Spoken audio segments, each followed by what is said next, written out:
Podcast City Network. You're listening to The Everett Lee Show. Welcome, everyone, to The Everett Lee Show. I'm the Everett Lee. I want to give a quick shout out to everyone that follows my social media and, of course, Podcast City Network, the official host of The Everett Lee Show. Tonight on the program, I have a multi-talented guest on tonight on the Everett Lee Show. He's wrestled in many promotions throughout Japan, Mexico, and he's been on TV in appearances on TV shows. And he's also a hip-hop recording artist as well, with a couple albums out. Probably 3, I don't know, but we'll get into that here tonight on the Everett Lee Show. I want to welcome to the program tonight none other than One Man Kru. How you doing there? Doing really well, man. How are you doing? I'm great, man. I am great.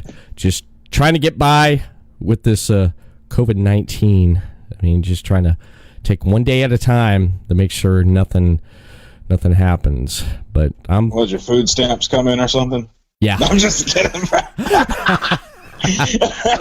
Hey, actually, I mean, that's, I could laugh about it because I never thought I would ever have to apply for something like that, because I did get furloughed from my job along with 3 others. I pretty much got furloughed. Yeah, man. And that blows you out. My dad got furloughed. Like, everybody's screwed right now. I'm on food stamps. I'm the food stamp champ, motherfucker. I'm just kidding. But I never thought in a million years I would have to do something like that. You know, never. Yeah, man. None of us did. Yeah, this just came up on us, and we're just having to deal with this the best we can. And I know you're halfway across the world there from where I'm at right now. It's like, what, 1 o'clock right now where you're at? It's 11:07 a.m. at the moment here. Oh, wow. In Guam. That's amazing. You're the second guest I've had on that I've talked to halfway across the world, around the world. Last year I had a recording hip-hop artist from Australia on named Muggsy, and I was talking to him 9 o'clock here at night, but it was the following day or the day before over in his country around 1 o'clock, which is crazy. Nice. Yeah. Yeah, the time zone difference is kind of weird because it's actually Tuesday here. It's Monday night there, but it's Tuesday morning here. The time difference, you would never think of anything like, it would be like that around the world. You always thought the world was growing up it was like just your backyard, Dude, we're time traveling right now. I'm talking to a dude that's yesterday. I'm just kidding.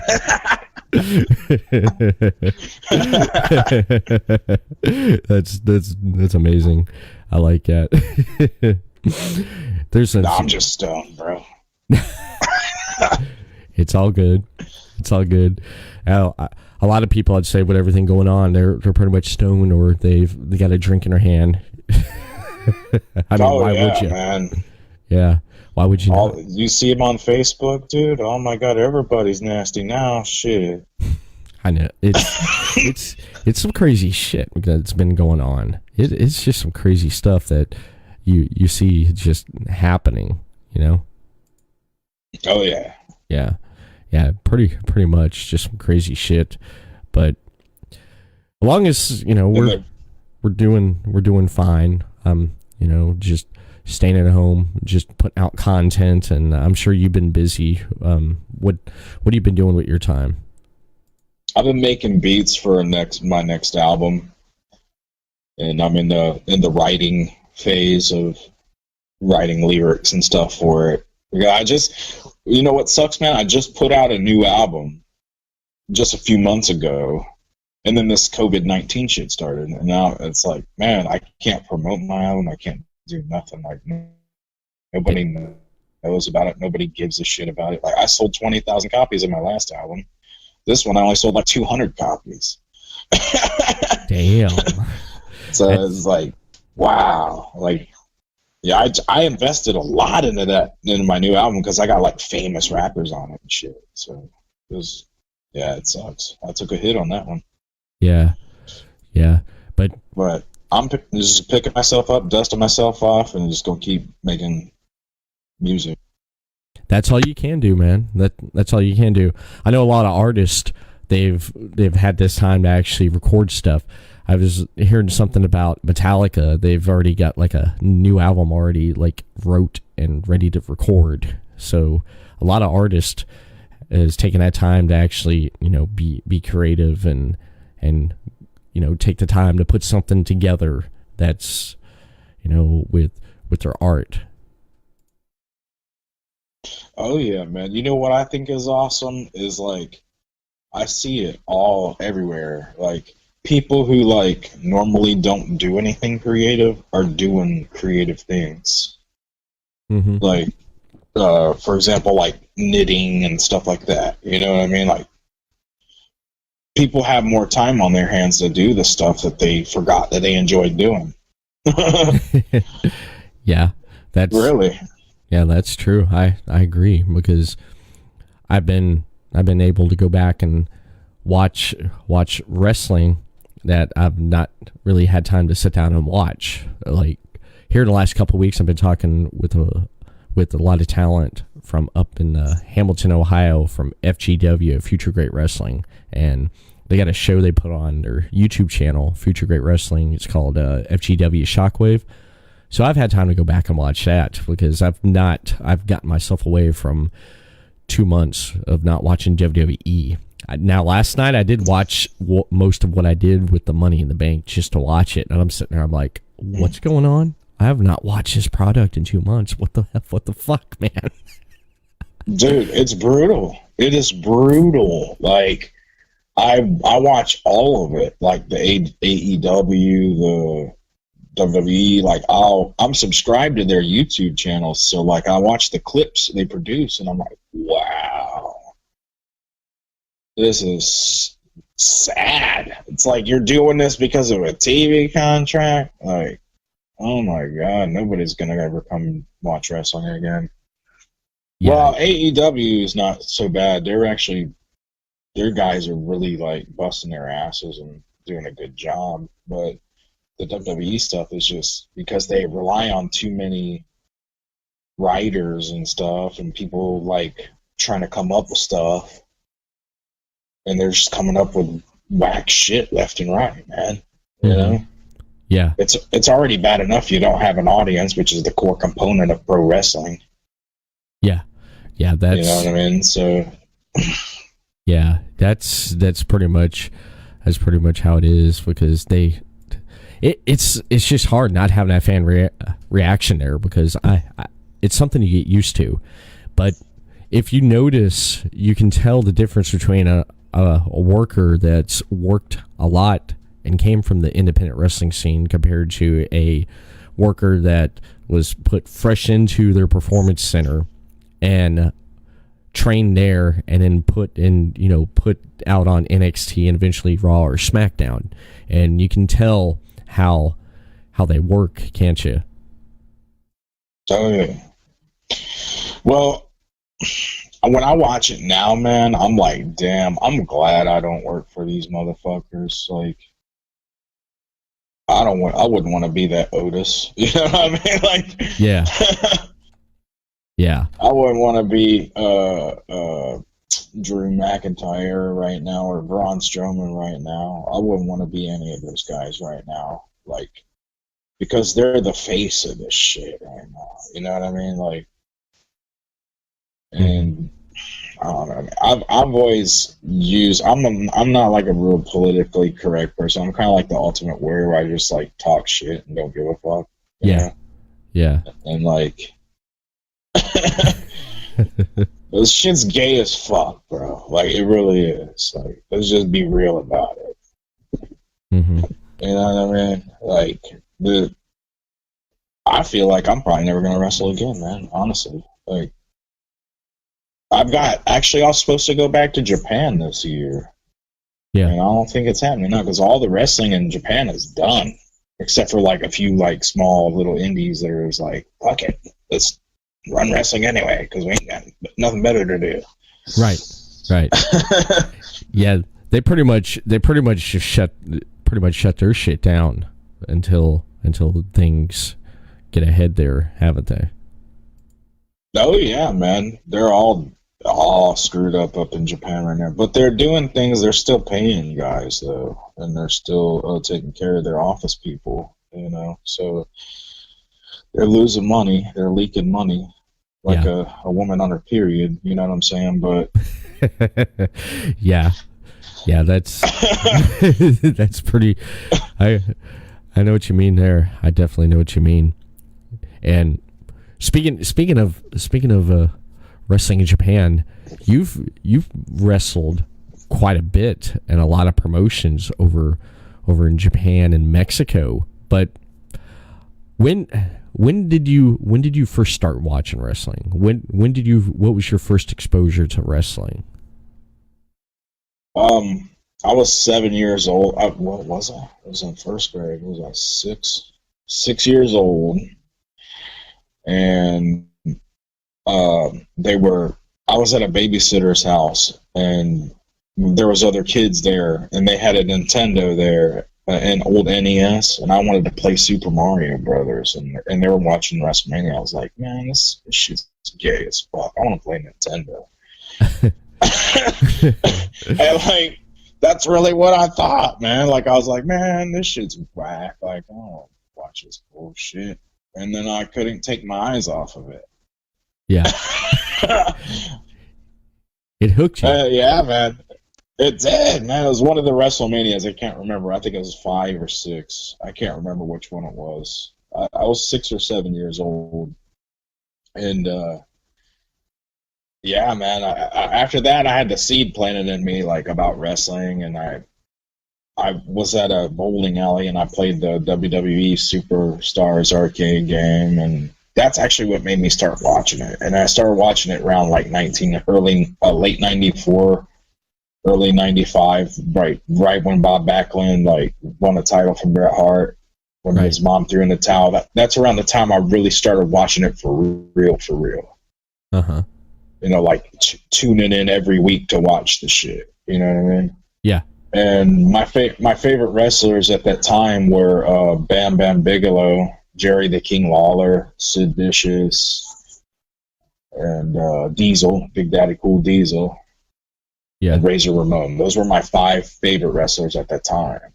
And then I started watching WCW, and then I found out about ECW, and then I found out about Japan and Mexico, and I started trading tapes with this guy named Sam Farmer, who's a worker. And when I was a teenager, I met him at an indie show. I was like 14 when I met him. And then I talked to him online and traded tapes with him. And when he sent me the Japanese deathmatch stuff, man, I was hooked. I was like, dude, I'm going to do this shit one day. This is awesome. Right? And that my goal was just to make it to Japan. That's what I wanted to do, man. I just wanted to work in Japan. I was like, man, this shit's dope. The wrestling fans treat the wrestlers like with respect. They're like all quiet and shit unless they really like something. And they're really, they're really nice. They're some of the best wrestling fans in the world, man. It's insane. It is weird how I can go to the United States and like I'll be at an indie show where there's like 700 people and like maybe only like 2 or 3 people walk up to me and ask me for like to sign something or take a picture. But like I'll be walking from the train station to the venue, and there's people lined up all the way to the fucking train station asking me to take pictures with them and sign shit, dude. It's weird, bro. Damn. That is different, ain't it? From experience something like that from wrestling over in another country there, and how you're established there, and then going to another country, and then it's like I had a friend of mine last year, or almost a couple years ago, he ran into who the hell was he? He wrestled in New Japan. He was here in Daytona Beach for an event that New Japan did with the CEO Gaming. They streamed it on Twitch and stuff. That's right before AEW did the Fighter Fest they had. That was here in Daytona. And it was NATO. NATO was here. So he went to a gym a friend of mine was at, and he sent me a picture, and he said, "You know who this guy is?" And I said, "Dude, that's NATO." I was like, "He is big in Japan." He said, he looked like a wrestler. He said he walked over to him, and he was like, "Hey, what's up?" And he was like, "You know who I am?" And he was like, "Yeah." And he was just bullshitting with him. But he said what English he can talk and understand. He said he was a pretty cool guy, and he asked him. He said, "It's different over here than where you're at." And he goes, "Oh yeah." He said, "Yeah." He said, "No one know who I am." And he said, "Over there, they all know who I am." And I was like, and he was like, "Yeah."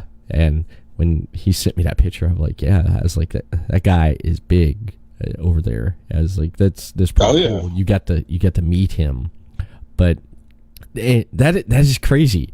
How now when something like that, when you start to establish your name over there in Japan, it's something like that. When it started happening like that, how the hell did you take it at first? I mean, what was your reaction to that?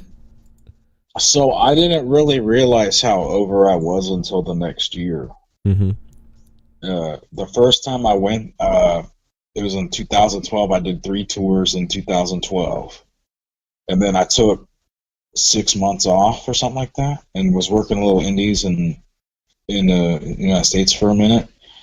And then in 2013, that summer, I went back to do the Freedom's Pain and Limit Deathmatch tournament for the second year in a row. And when I got there, I got the loudest reaction besides one other guy, Jun Kasai, who's like the most over deathmatch wrestler in Japan. Damn. And me and his reaction were equal whenever I came, because they do a ceremony before the tournament where everybody comes out to the ring. And right. They do a little ceremony. And when everybody's coming out, they were chanting my name and they were chanting Jun Kasai's name, and that's the only names they chanted. Wow. That's amazing. I mean, it makes you think there for a minute. It's like just so taken in that moment right there. I know that was something right there for you. Yeah, it was. And then when I talked to Takashi Sasaki, who runs Freedoms, and he wanted to work me in the barbed wire board death match, and he wanted me to, put him over. I was like, that's fine, but let's do something to where it doesn't take nothing away from me. So I came up with the whole finish of, I borrowed from the Stone Cold versus Bret Hart, WrestleMania 13, when he passed out from the blood loss. I was like, dude, how about this? You put the board in my face, and you kick the board in my face, and then you put me in a sharpshooter on the barbed wire board. And then when I'm trying to push up and get out of the hold, all the blood will rush to all the puncture wounds on my body and the blade job I did on my head. Uh-huh. And from the angle on the video, you can't see it real well, but one of my fans came to me, she was like, blood was just squirting out of your chest. It was hardcore. I was like, damn. And so they bought it that and that guy Takashi Sasaki, he was actually a little bit jealous that I was over.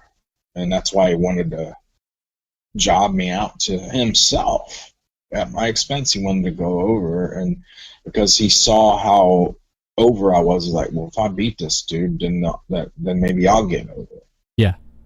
And I was like, and I kind of had a feeling, yeah, this dude's trying to jerk the rug out from under me, because they pushed me real strong the year before. I was tagging with Jun Kasai and wrestling the Great Sasuke and like a lot of FMW guys and some pretty badass matches. And that Jun Kasai guy, I think he's the one to help get me over by tagging with him. Right. And so I came up with that finish with the old pass out from the blood loss referee stoppage. And when they purposely on the video faded out as soon as the bell rings and they announced him as a winner, because they were chanting my name when I'm laying there lifeless. Damn. Yeah, because I watched. You sent me the video, but I went ahead and watched it again, man. Damn. I loved the match with the barbed wire, and just, you know, I love how the matches that I've watched of you, how I love you trash talking. I love how you trash talk in the ring, and you had barbed wire up on his head. You're like, I'm gonna kill this motherfucker. Everyone's like, you get a reaction there. I loved it, man. You're like, I'm gonna kill him, and you're like, come on, you know. I loved your presence in the ring, man. You in a way, you did kind of remind a way of Stone Cold Steve Austin. You do. You came off to me as Stone Cold, but just how your style is in the ring. Where did you adapt your style from? I mean, who inspired you for your style? Owen Hart, Bam Bam Bigelow, Mick Foley, Stone Cold. What? A lot of them, man. I borrow a little bit from everybody, man. Dr. D, David Schultz, I borrow from him. I borrow from Terry Funk. I borrow from a little bit of all the dudes that I seen something that I was like, wow, that's pretty dope. I'm going to, you know, borrow a little something from this guy and make it my own. And that's basically, I'm just like a mutt-ass mix of all these dudes that I have a mark for, basically. Yeah, there's nothing wrong with being a mark, man. We're all marks for something, man. Out in this world here in our life, we're a mark for something. We definitely are. Ain't nothing. Oh yeah, nothing wrong with that. There, I did watch when you went up against. I'm probably my Japanese is terrible. You came to the ring with Rena Lee. You went up against Renee. Yeah. Hyena or Hyena? Yeah. Hyena, yeah. Hyena. Oh my god. Yeah. That dude's dumb as fuck, bro. He fucked it up. I was supposed to be a heel with a hot fucking Korean model at my side, like making all kind of innuendos that we're banging or something, you know what I mean? Yeah. And like, because I was using that to get heat. I was like, these Koreans, they're racist little motherfuckers. They won't like it if I'm banging one of their bitches. So I paid this model $100 to come to the ring with me. She looked pretty good, man. Oh, she was hot, dude. Yeah. Yeah, man. Me and her were pretty good friends for a little bit. So, you know, I tried to bang her. No, I'm just kidding.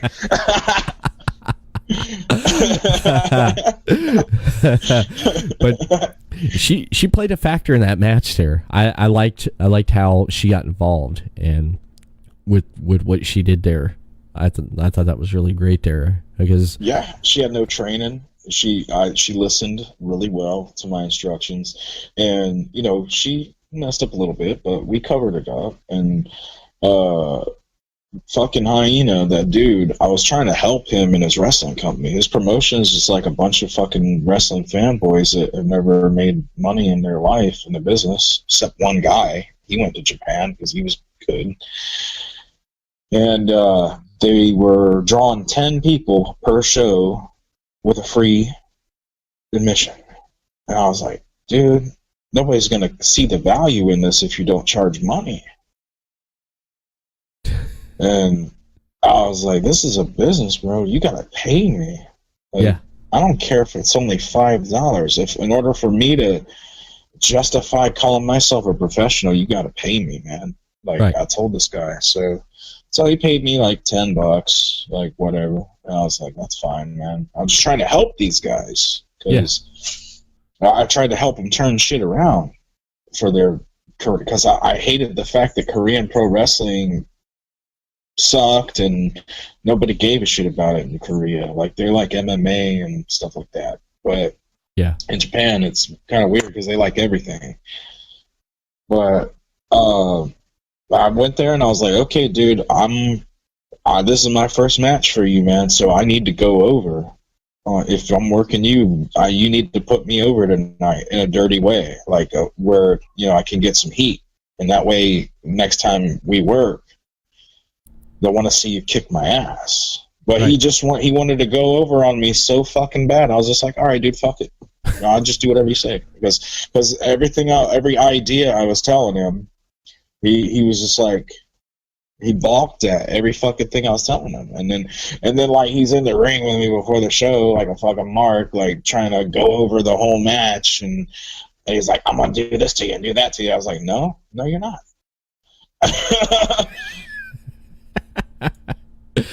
Yeah, I did like the trash talking in there. You looked at him and you said, I don't understand a fucking word you're saying, man. And you're like you're on steroids. Well, I'm on steroids, but no, not really.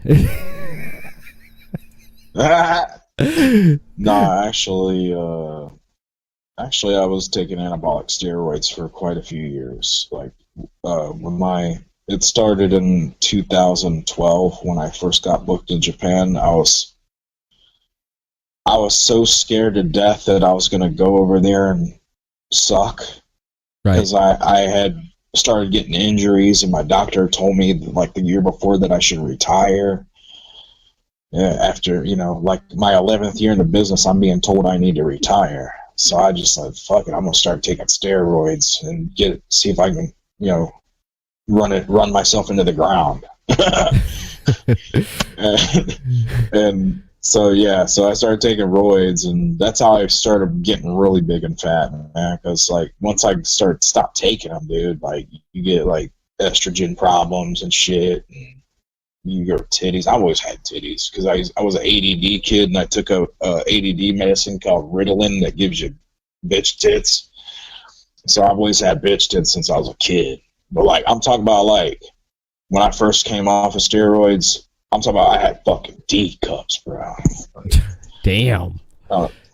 They went away like after about a month or so, but it was bad, man. I've never heard of that before. That it does that to you. I mean, I know like health problems. I mean, it depending the person, it gives some kind of like problem, with their health or something, but I never heard of that before, man. Damn.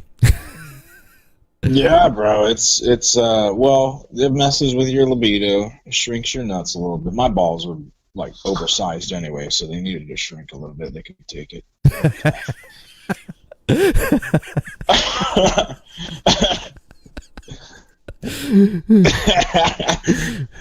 So I'm all right now. I'm perfectly fine. My libido's fine. That's good. I dick some down now.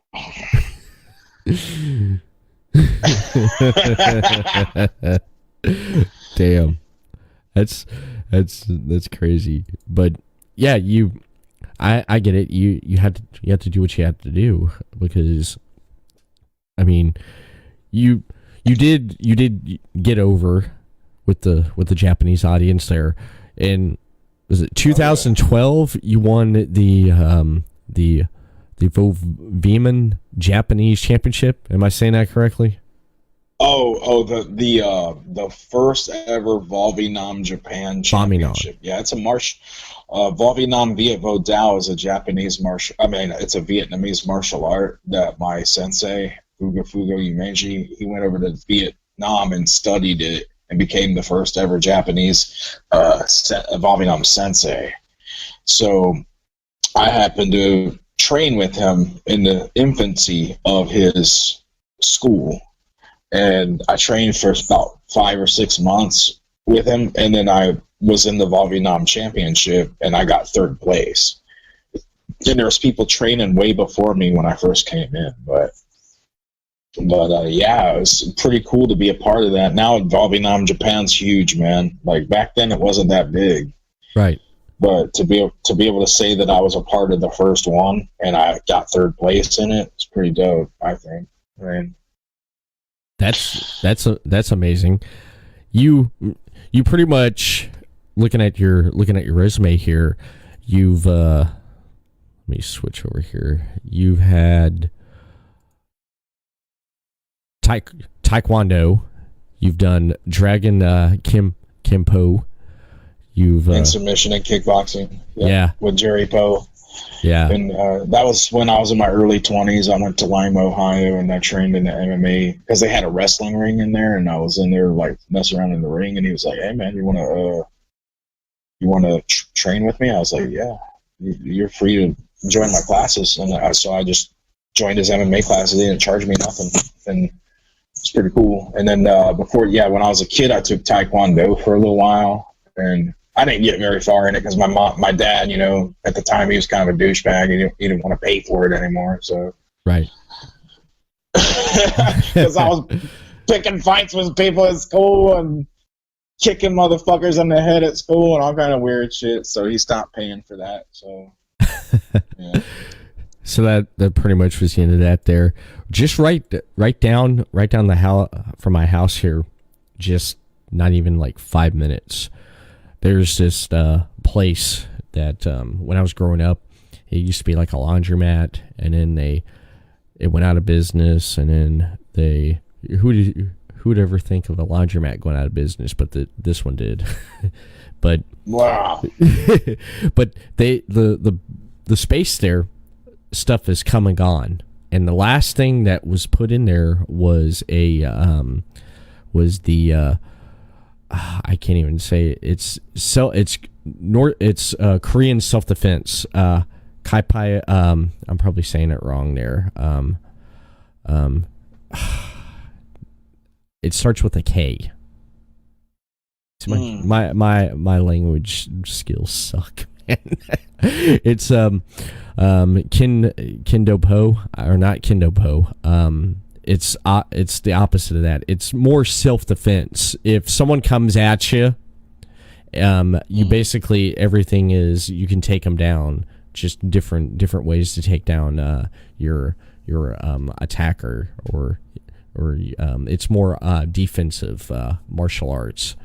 I can't think of the name of it there, but they had a place right down the road from me, and like twice a week, or about 3 times a week, it'd be open there, and I'd drive by, and you see like people in there just taking it and just doing the classes and stuff. But here in the last 2 or 3 months, it's shut down. You haven't seen nothing out of that place, man. It's dead. Yeah, man. It's like that here, too. I mean, laundromat's open, but there's like a lot of businesses shut down. Then there's like for rent signs and shit out in front of them. Like, wow, already? Who would think a massage parlor would go out of business? Yeah. That's like the other day I was listening to Jim Cornette. I was sitting there I was in the kitchen there, and I threw on Jim Cornette, listened to his latest podcast, and he was talking about the massage parlors. He said they got to change some stuff now. You go into a massage parlor, they're afraid to touch you, so they got to give you a massage 6 feet from you with stretch arms. Mm-hmm. Yeah, That's funny. Yeah, I was sitting there dying laughing over hearing that, man. Dude, I was in a convenience store the other night, man, and everybody's like tripping about social distancing. I was like, well, shit. I mean, even if you're 6 feet away from me, you're still 5 feet away from my dick.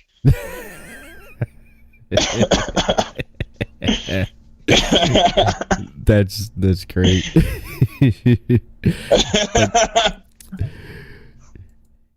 I can't believe, I don't know if you heard or read or seen anything about this. Gold's Gym, man, bankruptcy. That's really nuts, good, man. Good. Those motherfuckers the Japan Gold's Gym, those motherfuckers wouldn't let me train because I have tattoos. Really? And I was like, dude, I'm a member of Gold's Gym. I can go to any fucking Gold's Gym in the world. And they're like, no, you have tattoos. You can't come in here. I was like, all right, well, I hope you motherfuckers rot in hell and die of gonorrhea. Because this shit's bullshit. I'm a pro wrestler.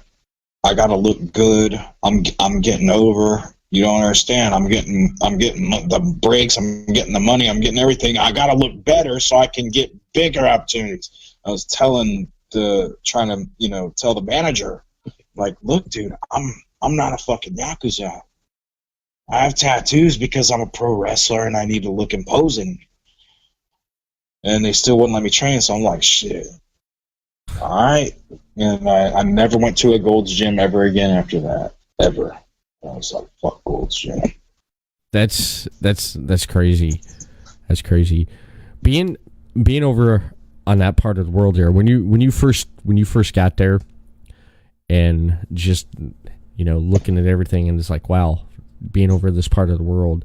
It's just, when I know, do you even get it nowadays, or was it more back then? Just because, walking down the street, you would stick out like a sore thumb, and it's just, people kind of look, or do they try anything, or what? How is that? How's the interaction with people over there in Japan? Man, it is so awesome. People are cool. Well, like one night, like I was walking down the street going to the grocery store, and there was like a group of like 12 or 15 kids, like a big fucking huge gang of them, standing right outside a train station for some reason. And they all ran up to me and they're like, "One Man Kru, One Man Kru." And they're just like, and I still get that even here on Guam. I'll be walking through the neighborhood, just going to the mall to watch a movie or something, because I there's a shopping center that's like a mile down the road from me, so I just walk down there. And they'll be like, "Oh man, Kru!" There'll be kids playing football in the yard, and then they all run up and huddle around me. They're like, "Bust a rap for us!" And that's neat. Yeah, man. And like when I was in Korea, like there was a bunch of teenage girls outside this hotel on a bus, and they were screaming like the fucking Beatles, dude, like at me, just because I was walking by. No way. It was fucking weird, dude. Yeah, because of in Korea, I'm known for my music there, not wrestling. Okay. Like, even though I was a champion, like the first foreign Incheon champion in Korean pro wrestling history, it's just a work. It's just a gimmick. Like, I don't give a shit about that. Like, what I end up doing was selling like a few thousand copies of my album and being on like the top, like those shows like American Idol and all that shit. They got one called Show Me the Money, which is a rap show. Right. And because I was on that show and all this shit, and everybody knew me like when I was there, because I was like the only white motherfucker there. So like people really like started to really know me like from my music there, and in Japan I had a falling out with my sensei at one point, and I started just hustling like a motherfucker, doing hip hop shows, booking my own hip hop shows, selling albums. I almost signed with Avex Group, which is like the second biggest entertainment company in Japan besides Sony. Right. And but I wouldn't sell my soul basically, so that's why I didn't get signed. And there's a whole long story about that, dude. It's some crazy shit, bro. It's really, really weird, like some satanic shit, dude. It's insane. Like, I'm not kidding you. Really? Is it? Yeah, man. Record labels, I have a friend who's that I know of that has a band, and they've been together for quite a few years, and all their albums they've released independently, as just through what they had to do to do like GoFundMes and Kickstarters to raise money to put albums out and go on tour and promote the album and stuff. They did it all themselves. Now they did. A couple years ago, they did sign with a label, but when they got the contract, he made sure he went through the whole contract and read everything and negotiated and had this changed and that changed and everything, and that basically suited him and the band and everything that he has. And they signed and they did, I think, an album or 2-album deal. But my friend of mine that runs Podcast Scene Network with me, he's known him since high school. So when the album was about to come out, hey man, let's get you on, do an interview and talk and stuff. Well, that record label sent him stuff. It's like, oh, you got to pay this, you got to sign that. So he's like, really? So he calls him up. He's like, hey man, your label's sending me all this shit I have to do. And he's like, send it to me. And he looked at it and he's like, they need to go over their contract, because in the contract I control what I do with the media. And so he, and then some other shit that happened, I don't know exactly what, but then he said, fuck it, I'm done. I'm going back and I'm independently producing music that way because I'm better off that way. And it is. It's, oh yeah. Yeah. It's much better. It's almost like, dude, I made over $200,000 off my last album independently by myself. Nobody helping me. Yeah. And who got that $2,000? You did. 200,000. Oh, 200. Oh, 200,000. Yeah, I made $200,000 off my last album. Damn. Congratulations, man. That's amazing. That's good. Thank and you did it. That's a conservative estimate. That's just an estimate. 200,000. That's a conservative estimate. It's probably more like $250,000. Quarter. But yeah, but I lost track of like how much I made. I know I sold at least 20,000 copies. Okay. And depending on what country I was in, I was selling for $10 or $20. So right. As a conservative estimate, I just kind of round it down low to 10. So I say 200,000. Okay. But yeah, it's actually more than that. Well, you did it independently. You had no one to answer except for yourself, right? Yeah. That's the beauty of it, man. Mm-hmm. And I don't have no boss. Like, I've always been that way, man. I've always been a type of motherfucker that I don't give a fuck if somebody fires me or not, dude. Like, right. I've never needed anybody, like any job, like from anybody else, man. I've always been a hustling son of a gun. Like, I've always sold I got wrestling DVDs, I got albums, I've got whatever the fuck I can sell, I'll sell it. Drugs, whatever the fuck. Right. That's how I hate to say it. That's how you roll. And that's who you are. That's what you do. Right? Yeah. Yeah. Oh yeah, dude. Yeah, that's who you are, and just what you have to do. Since we're talking about music, we're talking about music. Have you always been into hip hop, or has that been your main music, or was like any other musical influences that you like too? Oh, dude, I love a lot of old school stuff. Like, I get a lot of inspiration from other genres. I listen to Megadeth a lot, and like old 80s pop and 90s music, and I get a lot of inspiration from heavy metal music in my rap. Really? Not my actual rap, like the lyrics or the flow, but the beats that I make my own beats now. And well, I've been making beats since 2004, but I sucked for a while. I didn't believe in like my skill level, so I started paying like real producers, like platinum and gold and fucking top Billboard chart producers. I start paying them to make my beats for me. And so my last album, the one I sold 20,000 copies of, that one's produced by Sam Peasy, who's like a top Billboard like gospel producer of all things. Really? And he made my rap beats. Yeah, man. And yeah, and he's like a very eclectic producer. He can make different genres. He makes hip hop, he makes jazz, he makes anything, R&B, anything.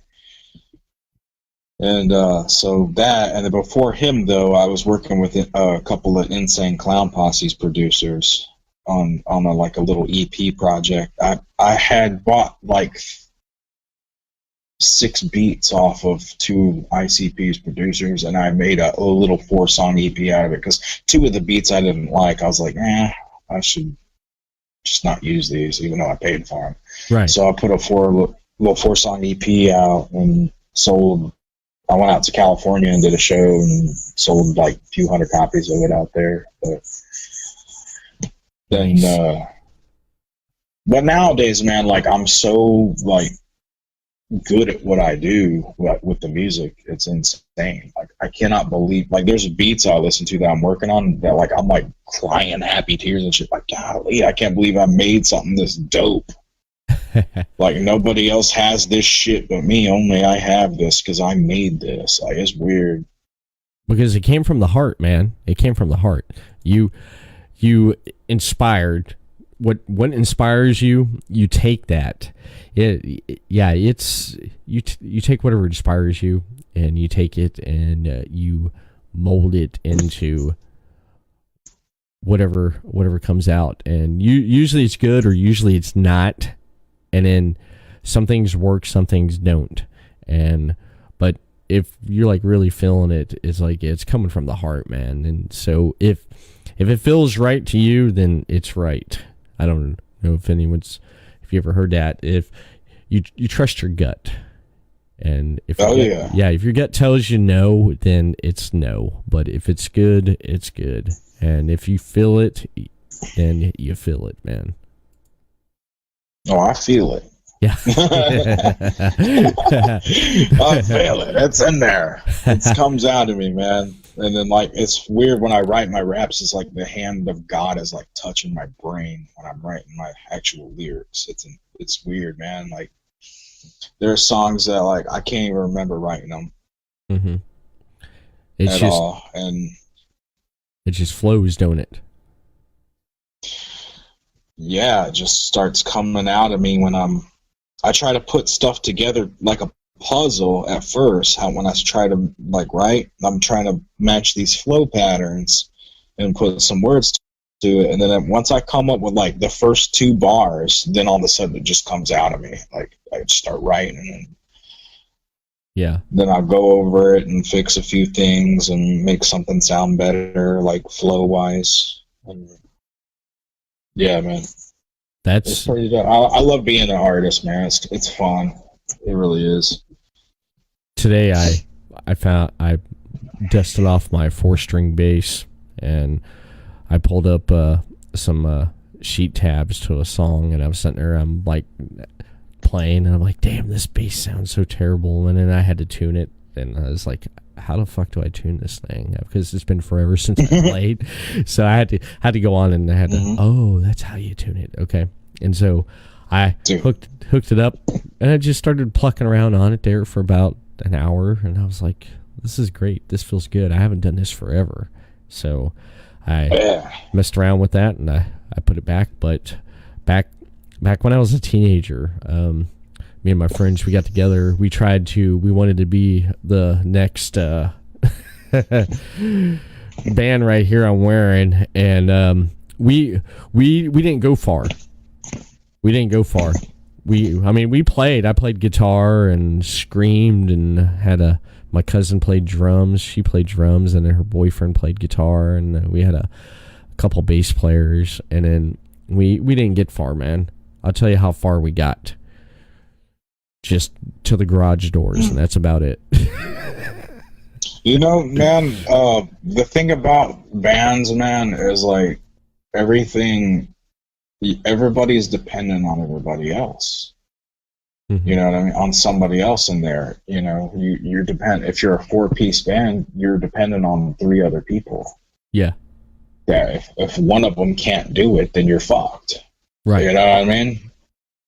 Mm-hmm. Unless you can get somebody else. But that's the beauty of being a solo artist, is I don't have to depend on nobody, man. Like, my brother, he's a really good guitar player. His name's Nick Sanders. He's really badass, man. And he's never gotten anywhere with it because he thinks that he needs to have a band. And I'm like, dude, you could just record an album by yourself and then hire dudes to play this shit for you live.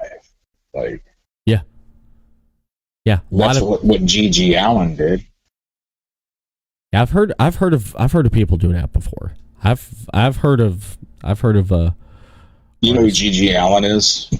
I've heard of. He's a punk rocker that used to like go on stage naked and throw shit at people and try to rape people and fight people, and there's all kind of weird shit on stage. And he would record his albums with other musicians, with his core guys, and then he would just hop on a Greyhound or whatever with his brother, and they would hire different musicians in the different towns they were booked at to play the songs, like the drums and all that. So okay, yeah. So I told my brother, I was like, you could do it like that, man. You could just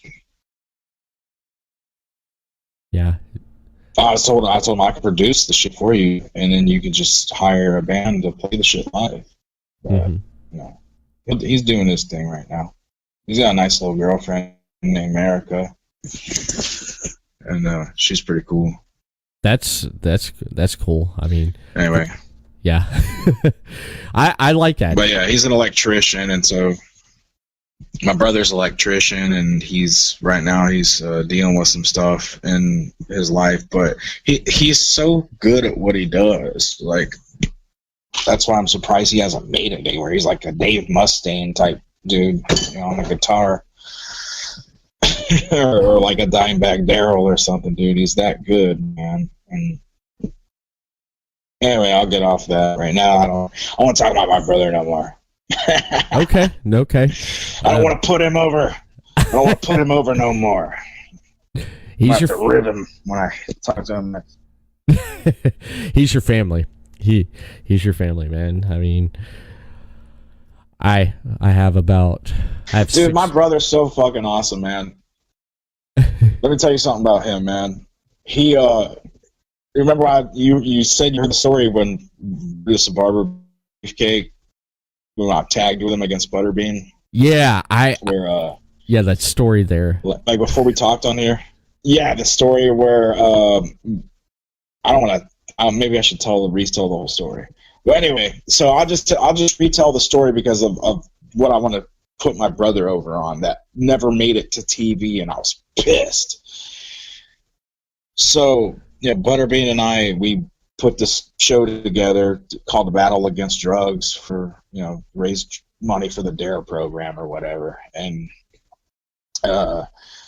he was filming simultaneously a reality show where he's like busting people for dope, like as a sheriff in his county he lives in. And so me and Brutus, me and my brother were staying at this motel the night before, and Brutus was staying underneath our room. My brother was standing out on the balcony smoking a cigarette, and he's like, "Hey, man." Brutus was dropped off from the bar. Butterbean dropped him off from the bar because he was trying to get some tail or whatever. And he says, "Hey, brother, you smoke?" And my bro says, "Yeah, man, you want a cigarette?" And Brutus looks at me and goes, "Nah, weed." so we're like, "Yeah, man, come on up." So we're sitting there like chiefing out with him, playing Black Ops on PlayStation 3, and I'm like trying to relate to him and stuff. And I told him, I was like, man, excuse me, I just belched. I said, you know, this guy Butterbean's tagging with tomorrow, he's a cop. He's not a worker. He's never worked a match in his life. He's like, "You gotta be fucking kidding me. Never worked a match in his life?" I said, "Nah, man. We're going to have to give him a crash course and teach him how to sell." He's like, "You can't teach a guy how to sell in a day. I got news for you, brother. I'll make him fucking sell."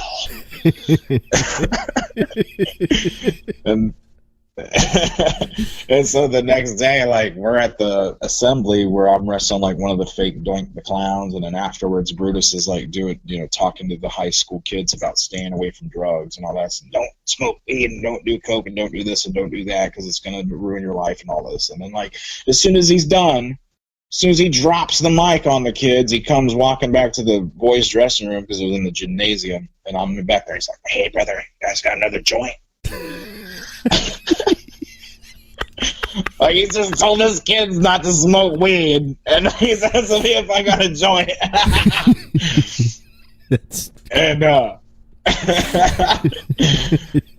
And so that night we worked the match. Everything was okay. The cop, Butterbean, kind of like smartened him up or whatever, and then we worked out with him in the ring a little bit before the show, so he was fine. He didn't have nothing to do anyway except a couple clotheslines and a pinfall, and that's it. Right. We kept him out of the match mostly, and they cut out. This is the thing that pissed me off, though, is they cut out all my offense on Butterbean where I was kicking his ass, and they cut out the part where after I lose the match, my brother gets in the ring and Bruce punches him. My brother takes a bump and sells for him, and then he chops his hair off with the fucking barber shears, the edge clippers, whatever the fuck. And my brother's not a worker. He's never worked a match in his life. He had long hair because he's a metal guy, and they're like, dude, we gotta chop your hair off. It was a rib, actually, is what it was to him, to cut his hair. But he did it, man. He did it like a champ, man. He took a good bump for him, man. He sold for him. You fucking let him cut his hair, dude. He did a good fucking job, man. And then they didn't even air shit on TV. But my brother can say he worked with Brutus and Barber Beefcake, and he's not even a fucking wrestler. He's not even in the business. That's amazing. That's amazing. You get to Butterbean. He's a veteran. I mean, what he's done in wrestling, and then you got Brutus Barber Beefcake. I mean, how awesome is that? Yeah, it was pretty dope. Because when he called me for the show, he was like, "Hey man, who do you want to tag with? Brutus the Barber Beefcake or Heidenreich?" Oh, I was like, "Man, who do you think I want to tag with, dude? Brutus the Barber Beefcake. Come on now." Hell yeah. What am I supposed to pretend I'm one of the Road Warriors if I tag with Heidenreich? Road Warrior asshole. That's Road Warrior fat ass and Road Warrior Heidenreich.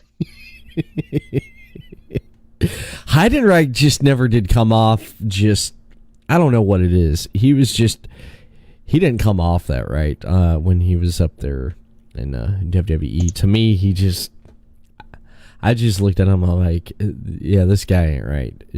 I guess it's just how they booked him. I don't know how he was after his WWE stint. I don't know.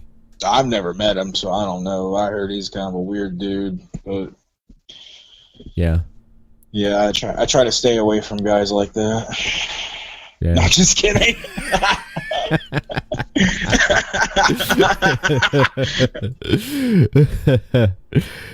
Damn. No, I'm just fucking with you, man. Oh, I know.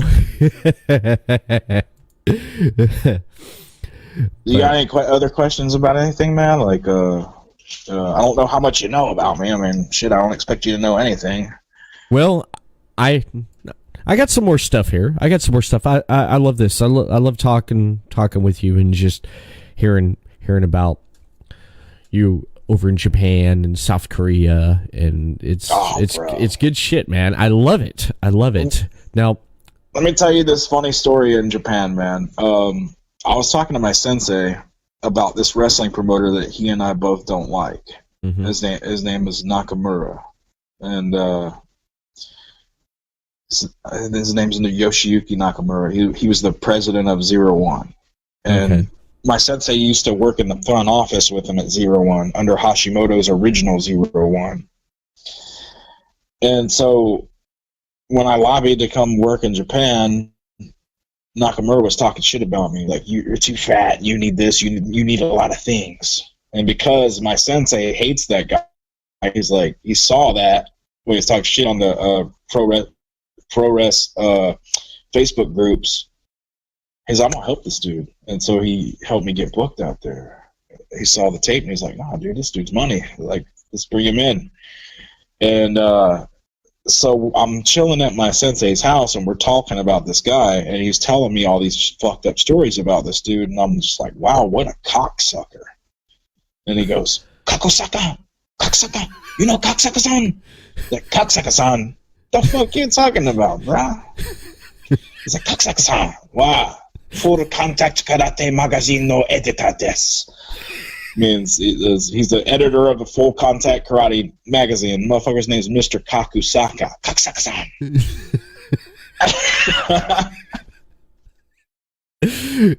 Did you? I told him, I was like, I told him what cocksucker is, and he wrote it on a piece of paper and taped it to his wall right from his, like, where his computer monitor is, so he'll always see it. They wrote the word cocksucker in English on a piece of paper, and he taped it on it so he can study it. Oh, shit. Yeah, it was awesome, man. Me and him were laughing like a couple of retards for like hours about that shit. Cocksucker-san. Cocksucker-san. You know cocksucker-san? Cocksucker-san, what the fuck are you talking about, bro? Oh, shit. This motherfucker's name's Cocksucker-san. Cocksuckers. Mr. Cocksucker. Damn, that's great. Did rib? It's phonetically the same. How they say the word cocksucker, it's phonetically the same as how they say cocksucker. That's crazy. Cocksucker.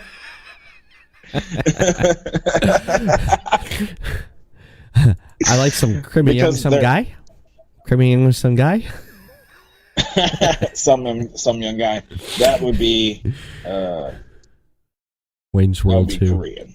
Yeah. Oh, Korean. No. But ribbing. Ribbing. Oh yeah. Of Yeah. course. Yeah. Tell me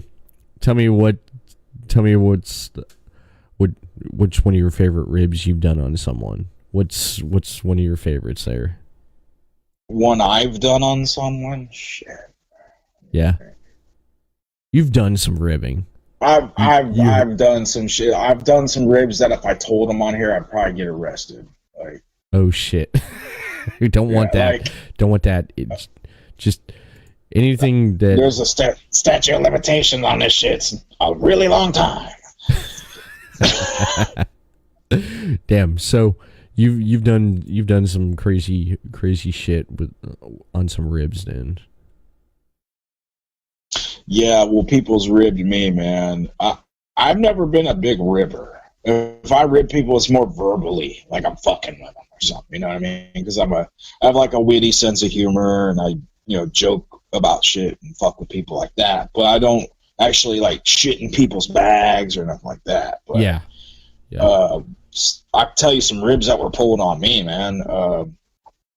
The first time I worked with Bull Buchanan, I threw him over the top rope in a battle royal and eliminated him the hard way because he didn't know I was coming to eliminate him. I just picked him up and dumped his ass over the top rope.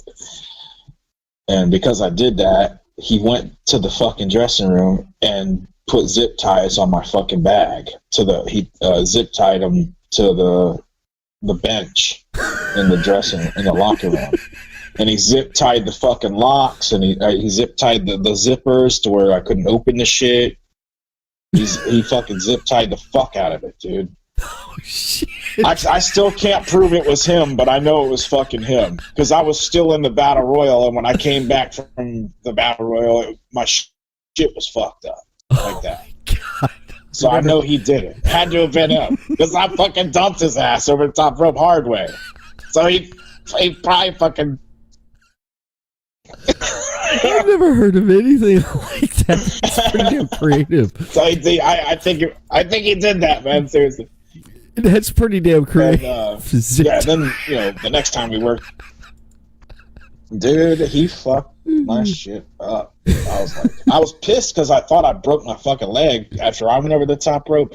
The edge of the ring didn't have any padding over it, so I just busted the side of my leg on the fucking the metal edge of the ring. I come limping back there, and I seen that shit. I was like, man, who fucking did this?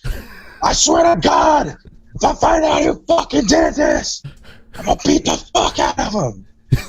And I was pissed, and nobody would tell me who did it. Everybody was taping me left and right, man.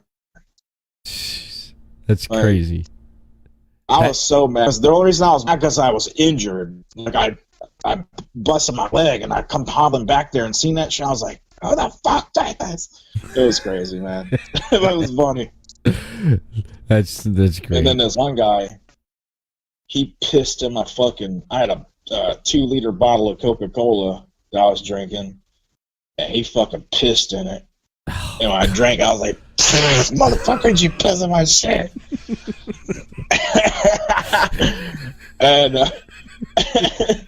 and then when I was first my second year in the business, I was green as fuck, man. And this dude, I'm not gonna mention him by name because I don't want to make him any bigger. Yeah. But I had a problem with this guy, and he kept, stiffing me every match and picking on me and beating me up and beating the hell out of me every fucking time I worked him, and I was just taking it, man. I didn't bitch about it or nothing. I just did my job, come back there. But he was like basically bullying me in the ring because I was young and I was green and I was still learning, and so this older wrestler seen what's going on, and this guy, he really liked me, like the older wrestler. Like the older wrestlers really liked me for some reason, and so he pissed in the motherfucker's spray bottle before his match. Like, on a night he wasn't working with me, he was working with somebody else. He was like, "Hey, watch this," and he pissed in this dude's spray bottle. This motherfucker comes back and he's spraying himself down with the shit, right? And everybody's watching. Everybody knows Bull Horton's pissing this guy's fucking spray bottle. And he's spraying himself down with it, and everybody's trying not to giggle and shit. And he's looking around like, "Fuck you guys laughing at?" And everybody's like trying to hold it in, and then he's just like shrugging his shoulder like, whatever. And he opens his mouth and he sprays his fucking mouth with the spray bottle.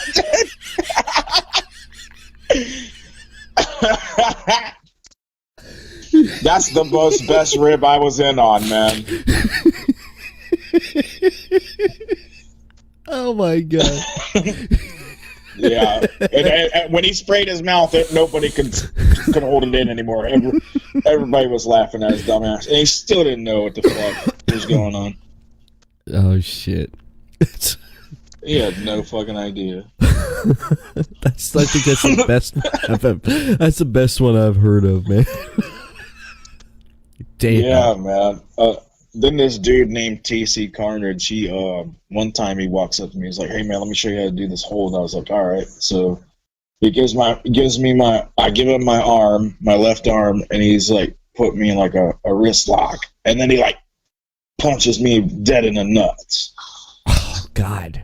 No. And I was like, "Man, what the fuck, bro?" He's like, he said, you wanna I remember what he said now. He goes, "Hey, you wanna learn the most dangerous hold in the world?" I was like, "Yeah, sure, man." And I give him my arm to show me. He's like, "Let me see your arm." And he like twists my wrist, and then he punched me in the nuts. I was like, "Cocksucker." So like the next week, like I wait for a couple weeks or something, and then I walk up to him and I said, "Do you know what the capital of Thailand is?" And he goes, "No."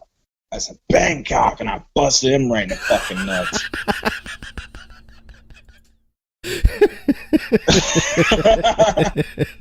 You got him back, man. You got him back.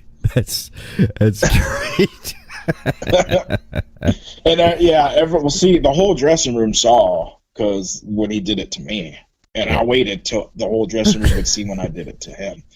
And that's when the old dudes started liking me. It was like they're like, "Yeah, this dude's got fucking balls." So And we're like these dudes named Brett Christopher and Mr. Big. They're a tag team. They're like, dude, you have what it takes.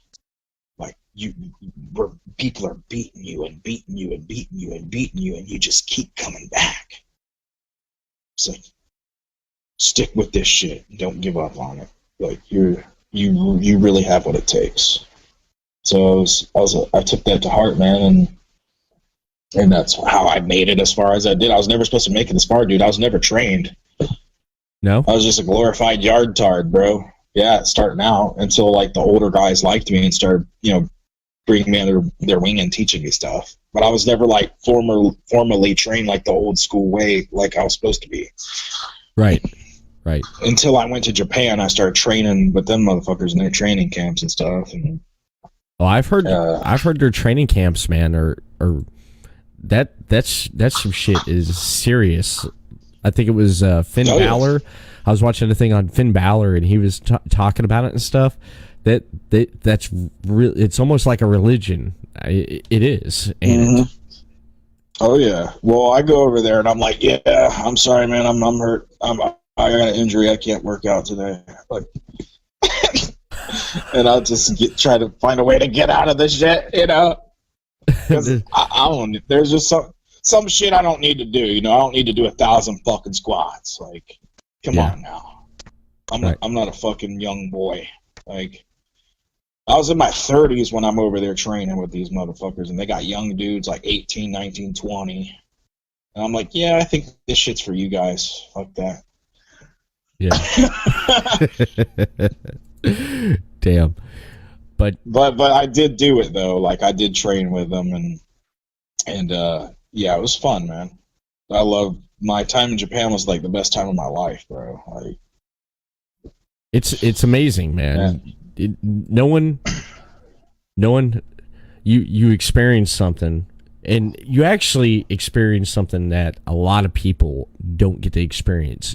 Go to another part of on the other side of the world there and experience that culture, experience what a sport, a profession that you enjoyed growing up, that you've got into, and you get to do it over there, and people love you from seeing you, and it don't get any better than that. And then with your successful hip hop rap career, man, I mean, damn it. And then of course on top of that, you've been in TV before. You've had appearances in on television, man. I mean, you were, when I was looking at you were on Hawaii 5-0, season 5, episode 15. Yeah. You played what was tell me about that there. And I did watch Jerry Springer's clip, but tell me about the whole Hawaii 5-0 appearance. Well, I've been trying to I did a movie in Hawaii for a little fight scene where I played like a club bouncer, and there's like a shootout going on, and it's a martial arts. The guy that's directing, his name's Ron Yuan. He's going to be in the new Mulan movie. This guy's been acting and directing stuff for like 30 years. He was like in all those old, you remember Don the Dragon Wilson, like Blood Fist and Ring of Fire and all that. He was in all that shit. Yeah. So I worked a fight scene with this guy, and I still haven't seen it. The movie I don't think ever came out, but they had some pretty big stars attached to it. One of the dudes from Hawaii 5-0 was in it too. Anyway, so I did that movie, but the first movie I ever did was a Japanese horror movie in Japan. I did a cameo in it where they actually put me in the credits, like on the DVD box and everything, to help sell the motherfucker. It was crazy. And so that was my first couple things of acting, and then I was like, well, shit, I might as well try to get on like Hawaii 5-0 or one of the bigger productions. So I went to the agency that books all the extras, and I said, look, I'll work as an extra, I'll work as whatever you guys need me to do, I'll do it. And they're like, all right, we'll call you. So they called me, and they were like, we got something for you. We want to, we're doing a scene where we got New Year's Eve parade, and we want you to be in one of the New Year's Eve partiers. And I was like, okay. So we're shooting this, like, before we even go to shoot the shit, like, we're standing in this lot with all these trailers and shit, waiting in line with our vouchers so we can get our money. Mm-hmm. And I see fucking Scott Conn from Ready to Rumble walking, and then fucking guess who's walking right beside him? Fucking RoboCop, Peter Weller.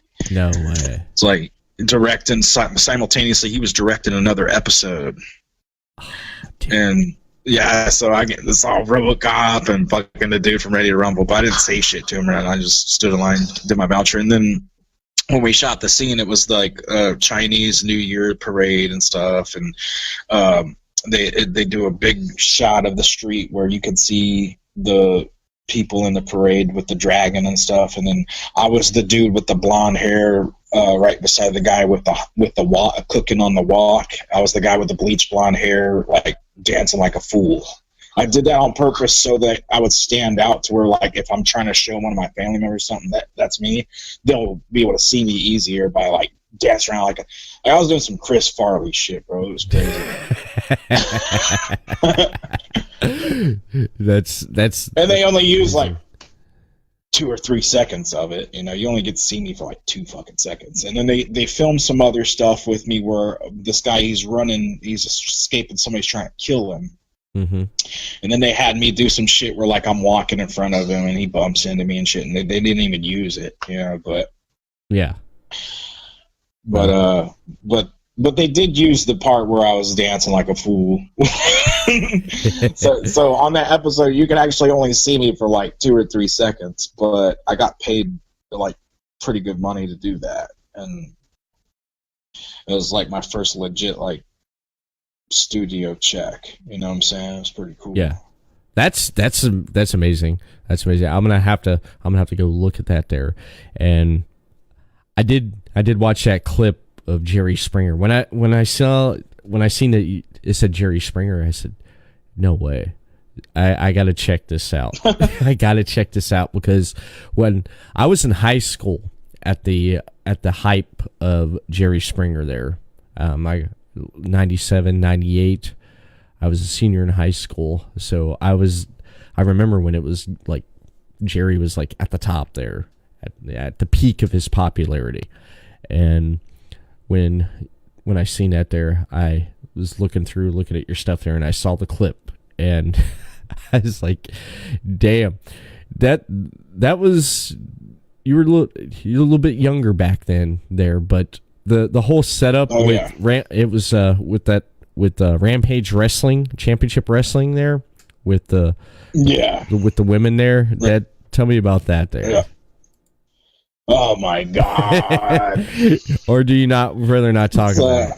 No, I don't mind talking about it. Okay. So this guy Reese, who he's a referee, and he's the one that drove me on all the shows, like younger, like when I was like starting out, like 2, 3, around the time I told you about the spray bottle incident. Yeah. This time me and him were riding around. And so me and him were longtime friends. I knew him when I was a kid watching indie shows. He was refereeing those shows. So right. So Reese and I, we decided we're going to promote wrestling, and we booked a show, and we had Buff Bagwell in the main event. We had Tommy Rich and Jimmy Golden and a couple other guys. And so I had the task of training 2 women to learn how to work, and they were so fucking egotistical. It was insane. Well, the buff one, she was cool when she was by herself. Yeah. But when she was with the redhead, though, dude, it was insane. It was crazy how fucking big-headed these chicks were. Because I got them booked on Jerry Springer. Yeah. I called them up. I told them the deal. I made the shit happen for them. And, like, they just treated me like a fucking jabroni the whole time. Like, they wouldn't listen to me. They wouldn't... So anyway, we do the show and everything's all good, but But like them chicks, man, they were really, really, really, really something to deal with. Like I said, the muscular one, she was pretty cool when she was alone, but like that redhead one, she was real manipulative. She would like be calling me up like, Kru, I need you to get me a championship belt. Do not say no to me. Do not say no to me. I'm like, Jesus Christ, who am I dealing with here? Okay, I'll go to Kmart and get you a fucking little plastic foam WWF belt for $12. How's that?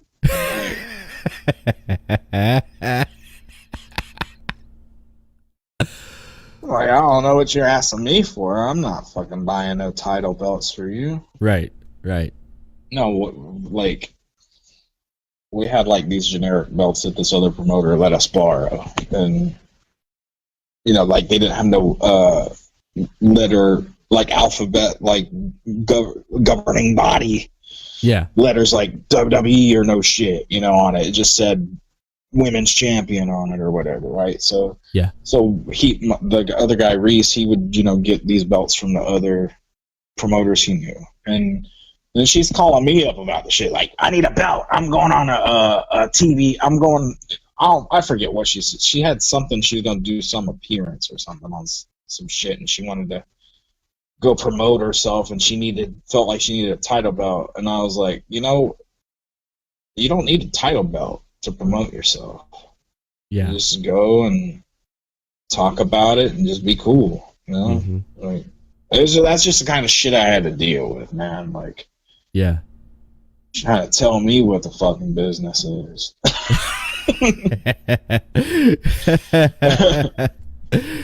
Damn.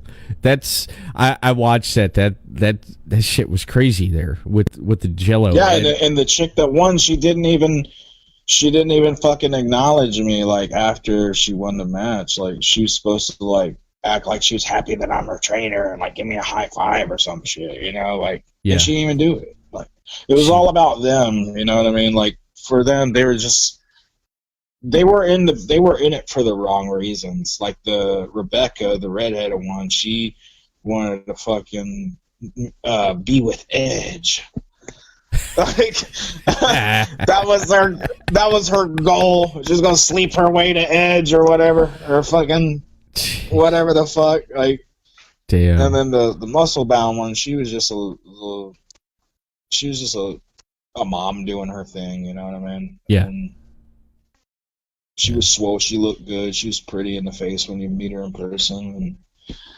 And so she was just trying to, you know, hey, let me try to capitalize on this opportunity type of thing. But when she got around the other one, like, it was just like, Jesus. Yeah. Double fucking trouble. It's kind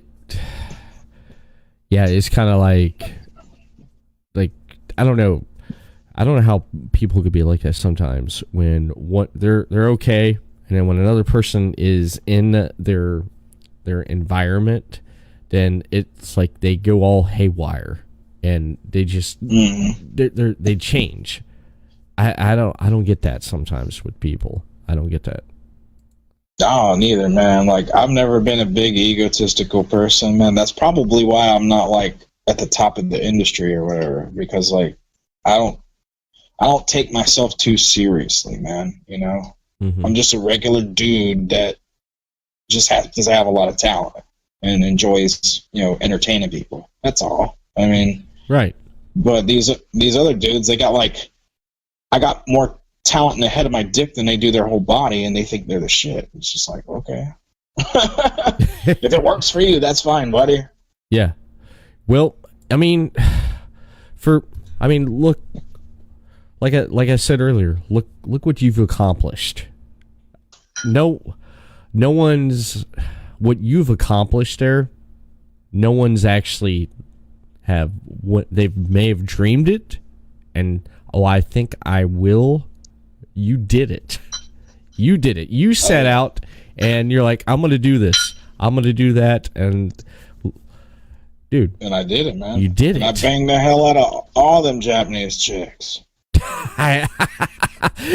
When I saw your picture, your header there, and I saw the Japanese women, and I was like, Yeah, he's doing good. Dude, there was a French girl. Bro. That picture, the person who took that picture was the person that was serving us at that pizza place, dude. I was rolling 5 deep with 5 hot 19-year-old chicks in Japan. Damn. They're all 5 of them were 19 years old. Jeez. One of them was from France. 3 of them and the rest of them were for Japan. One of them was half black and half Japanese, and she's really pretty too. I really love that. That girl's face was cute, and they were so cool and chill and hung out with me, and they trusted me, and then I roofied them, and then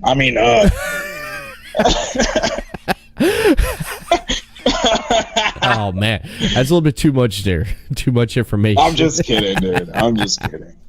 I know. No, it's okay. You know, Bill Cosby would have got away with it if he was in Japan.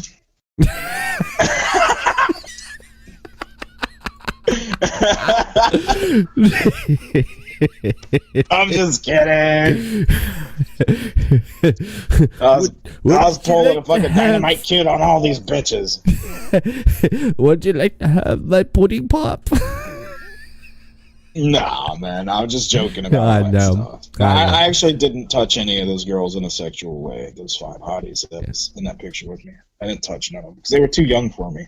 Right. Like at the time that picture was taken, I think I was like 33, and they were like 19. I'm like 33. I was 33 or 34, and they're like 19. So I was like 14, 15 years older than them.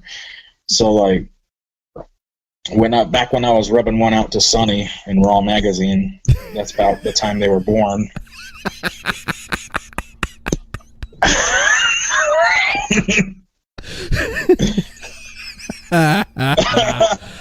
God dang. Damn. You seen what happened to her? God. What the hell, man? I feel bad for her, man. What's happened? She's a real sweet lady in person. Like, I met her in 2011. I worked with her at the AWE shit or whatever, and she asked me to help her change her shoes, and I helped her change her shoes and got to see them titties, and she was really nice to me. And I didn't see her titties, like she didn't show me her titties. I just looked at them, because they're just kind of there, popping out at me. Yeah. Like one of them was trying to punch me in the fucking lip, bro. It was crazy. Give you a fat lip there. Yeah. But Miss Tammy is a real sweet lady in person, man. She really is. Like, yeah. Real. I feel it's just like what happened with everything, it's just different seeing her now and then looking back, just how she was and where she ended up at. It's just wow. I'd still bang her. I'd dick that chick down, bro. Eat it up to heat it up, then beat it up to skate it up.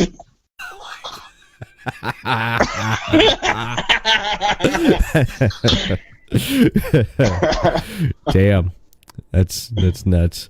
But wow. Yeah, I think Vince McMahon would love me if he knew me. I'm serious, dude. That guy, he would probably love my ass if he really knew me for real, and like he'd be like, he would probably fucking use me if he knew me, like as a person, on a personal level. If he knew me, he'd be like, yeah, I'll get something out of this kid.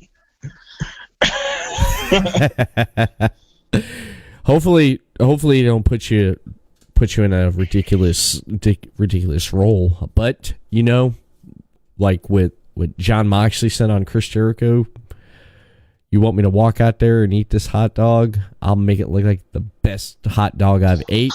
Whatever you want. Yeah. Yeah. Hey, it's just kind of how it is, man. When somebody asks you to do something, you just got to kind of do it, like.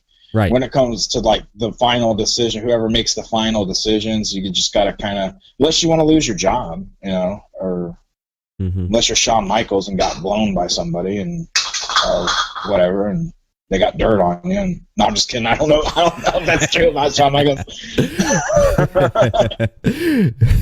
Sean, I liked Shawn Michaels and Bret Hart's rivalry. I liked that. I liked how it was what they went through, and with a little bit of the realism behind it too, on both parts there. But I mean, he's at the Performance Center. He's helping people.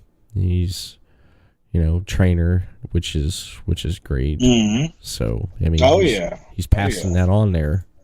I would love to learn from that guy, man. Like, Shawn Michaels was the fucking man, bro. Mm-hmm. Nobody was doing it like that at the time. He was doing it like that.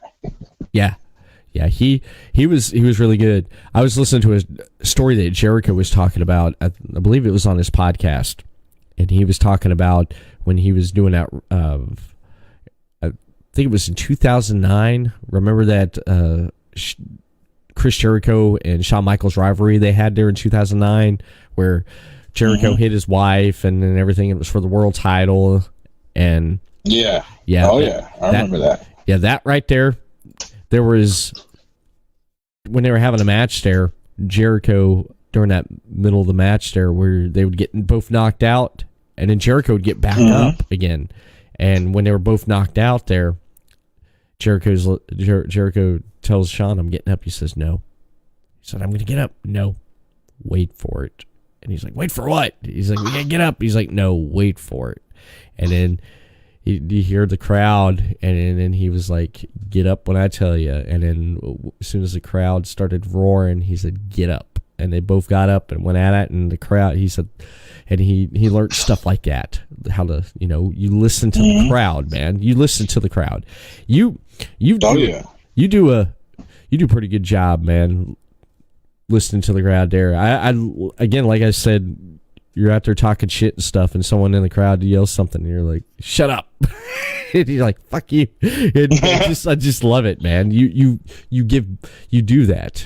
You listen to the crowd and you give it back to them and your opponent. The audience is the core component of what we do, man. Yeah. And that's what a lot of these dudes, man, when I was younger, I used to do all kind of acrobatic shit, like lion salts and moonsaults and corkscrews and head scissors and all kind of weird shit, man. I was doing all that, trying to get over, like, busting my ass, doing unnecessary high spots and stuff. And when I started getting older and getting beat down, started getting, like, to where I had to change my style a little bit, man, less is more, bro. Like, I worked some shit, like me and this Japanese dude named Umezawa, we were working up in Hokkaido together, and it was like 3 feet of fucking snow outside. Damn. And we had a packed house, about 500 people in this small building. And he was like, "Dude, my back's fucked up." I was like, "Yeah, mine is too." And he's like, "My shoulder's fucked up." I was like, "Yeah, my knee's fucked up." So he's like, "Hey, man, fuck it. Just beat the fuck out of me." And I said, "All right, well, how about this, bro? We'll do this. We'll just keep it Shakespeare up in this bitch. Just do some, like, Hulk Hogan, fucking Andre the Giant shit, bro." And we just went out there, and I'll punch him, and he would, like, we would do this thing where we'd go all four corners around the ring, where I would hit him, and he would do, like, the Hulk Hogan spot where he's like hulks up a little bit from every corner, and then he's getting pissed by the time on the fourth turnbuckle. When I hit him, he gets pissed, and then he fucking turns me around and he does the same shit to me all four corners of the ring. Right? We did, like, little simple stuff like that, man, and people went ape shit over that. It was insane, like, how easy it was to manipulate the people. Yeah. Just by just keeping it Shakespeare is what I learned from Bullet Bob Armstrong. The patriarch of the Armstrong family, the Road Dogg's dad. Like, I worked with him in 2008. And he liked working with me so much that he got me booked on the next in Georgia to work with him the next weekend, so his son could get a look at me and try to get me a job in TNA. Yeah. But Jeff Jarrett didn't want me because I was fat. So I've talked to Jeff Jarrett, and he's like, you can cut a promo and you can take a bump, and you can do this and do that, but this is show business, and you gotta look a certain way. And I was like, all right, that's cool, man. And I was like, I'll just keep doing my thing in Japan. But because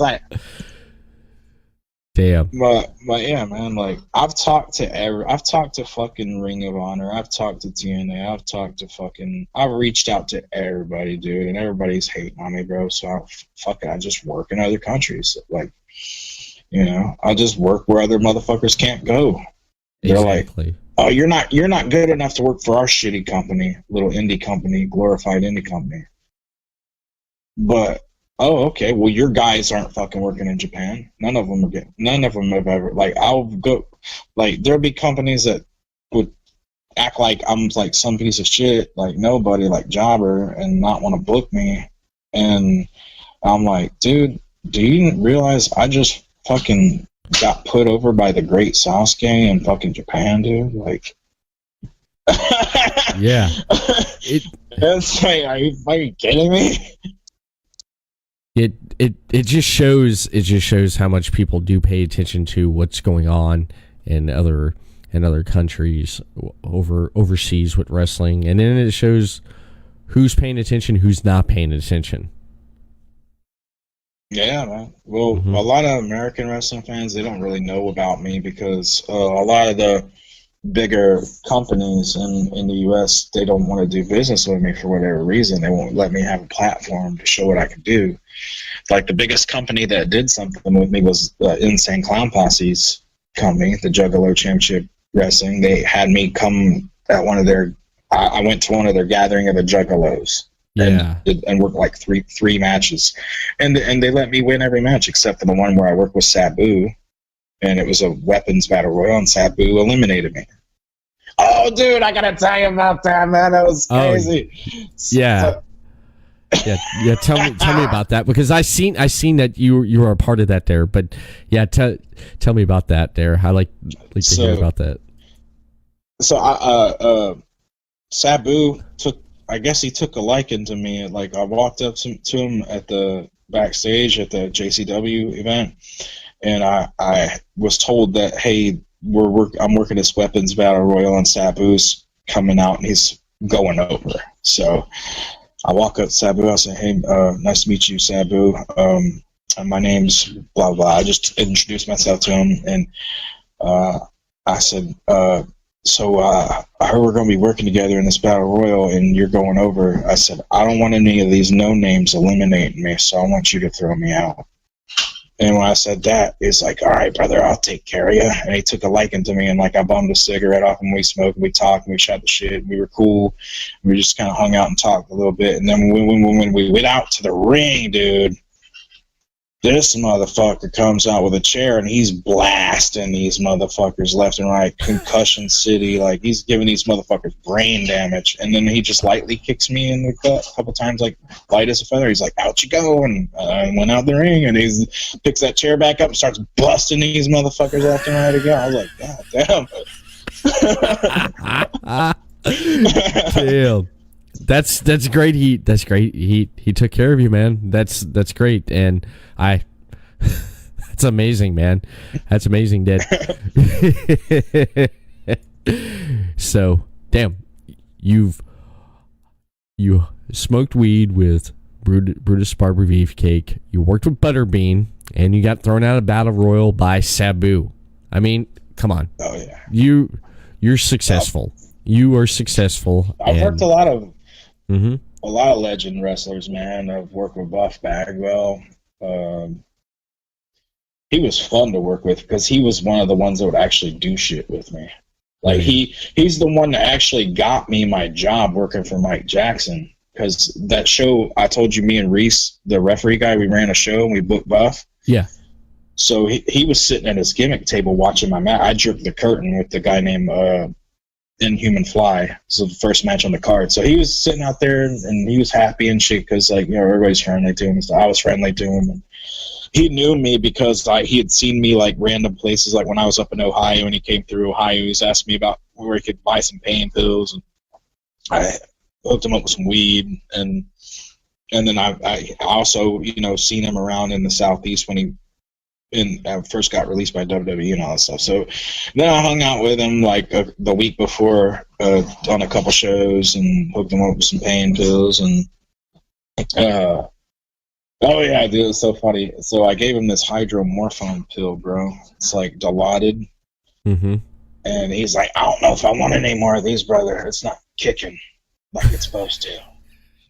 And I was like, all right, man, well, I was like, you just wait. And then he goes out to the ring to cut a promo. He's like, back in WCW.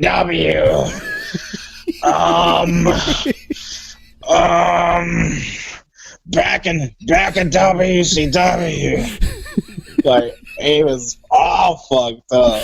And then he comes back and he's like, brother, you got any more of those?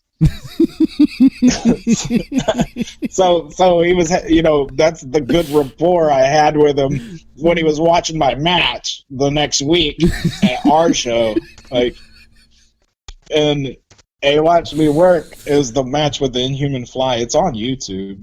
You could see Buff standing there, his big tan swole ass standing in the background with a towel on his shoulder, watching it, and or whatever the fuck. I don't remember what he has, but he was wearing a hat and stuff. You could see him standing back there. But he walked up to me and gave me a 5 when I was walking to the ring.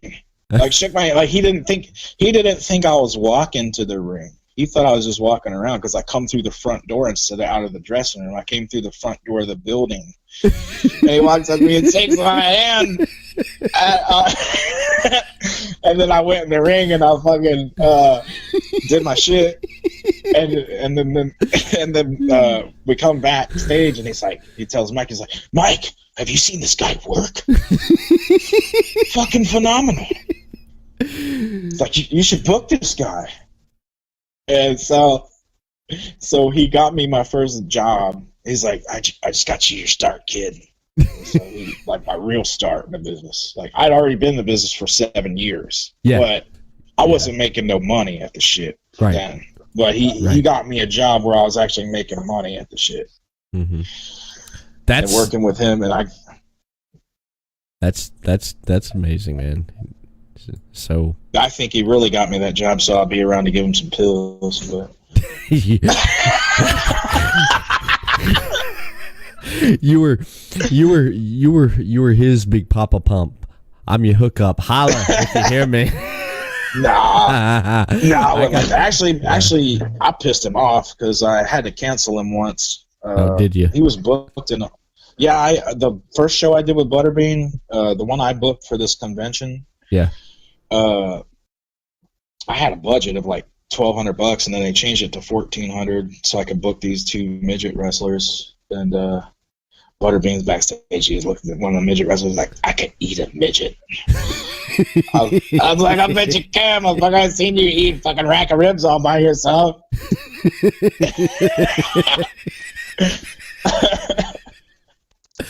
God dang. Well, anyway, so I had to. I had Buff booked on the show, but he was already booked on another show in another town, and I was like, man. And my budget was so small, I was like, I'm not even making no fucking money on that shit. Right. And then Butterbean had expressed his interest in, because I've been talking to him on at the time MySpace, and we were talking about working together, and he invited me to his house to come talk with him. And at the time, I had a newborn son. And me and my son's mom and my son all went to his house and hung out. So he was like, "What are you trying to do with this show?" I was like, "Well, they gave me a budget of $1,400 to run a show for to raise money for the sick child." And he's like, "How much money are you making?" I was like, "Nothing." He's like, "What?" He's like, "Who'd you book? Where's all your money going to?" I was like, "Well, $600 of it's going to Buff Bagwell.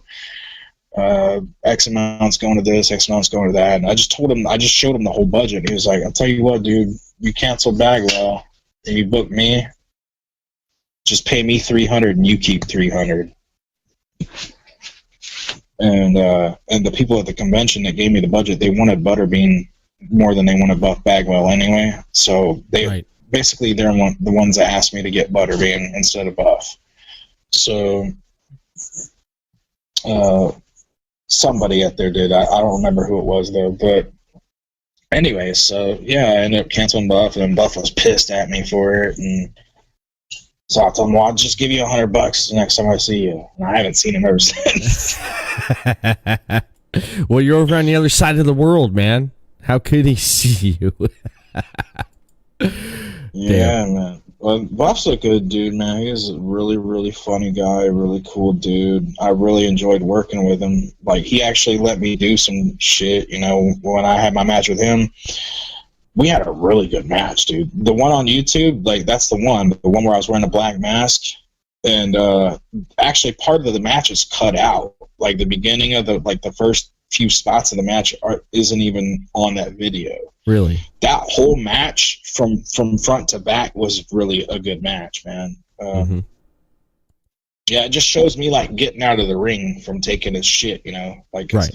First he would, like, he was doing all the stuff that you see me doing him, hip tossing him and all that shit. He was doing that to me first. Right. And then I would do it to him, and then I would mock his Buff, like, thing where he, you know, that thing he does where he kind of struts and then gets down on his knee and does the double bicep pose. But I was doing it at the wrong, my timing was off because he wanted me to wait until after he's done selling, he's looking up at me, and then I do it. But the way I was thinking about it was like, I want to do it behind this motherfucker's back to these fans. To where it looks like it's some cowardly shit. Like, I'm making fun of this motherfucker behind his back. That's what I was trying to do. But he, in his psychology, he wanted me to wait till he turns around and looks at me, and then I'm going to do and then I do the bicep pose, and then he can react to it, right? Yeah. But at the time, I was still kind of green, and I didn't understand what he was thinking. I was just like, I'm gonna body slam this motherfucker, and then while he's selling, I'm gonna do his pose. And while he's not looking, like, that's what I was thinking he wanted me to do. But me and him went over. I had on a few episodes back, I had Militant Mark Magnum on, and he worked with Buff, and he did almost just about like you said there, some hip tosses, and then he imitated Buff, and then Buff rolled over and looked at him, and then Buff gets up and does it, and then does the same thing again, but then Mark goes down, and then he does it, and the crowd pops louder for Buff doing it, and not as they booed Mark when he first did it. So that's pretty cool. Oh yeah. And, well, like, he let me choke slam him and shit, dude. Like, he don't let motherfuckers just do that to him. You know what I mean? He actually gave me some good offense. And he was like, don't over-rotate me, brother. Like, I was like, what if, I said, because I had this idea I was like, dude, what if we do a spot where the ref gets bumped? And I choke slam you, and I cover you, and I've got you beat, but the referee's knocked out.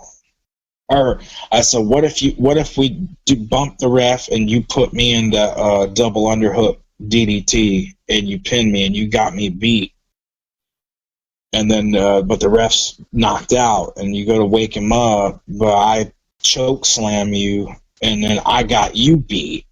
But the referee's still not recovered, so I get up and smack him around to wake him up, and then you hit some other shit on him. It's like, yeah, that's a good idea. This is gonna be a good match. It's like, just don't over-rotate me, because he was worried I was gonna, like, don't over-rotate me. Yeah, he's like, don't over-rotate me. He was really paranoid that I was gonna fuck him up, like, because he had neck problems, you know what I mean? So the way he was working matches with people was the same match every fucking show. Like, he was telling the dudes the same thing, the same easy shit, that he was basically working the same fucking match with everybody, dude. Right. Except me. I'm the only dude that he was like, hey, yeah, man, at the time anyway, I don't know, he probably changed the way he worked after a while, but at the time, man, he wasn't letting people fucking do choke slams and shit on him.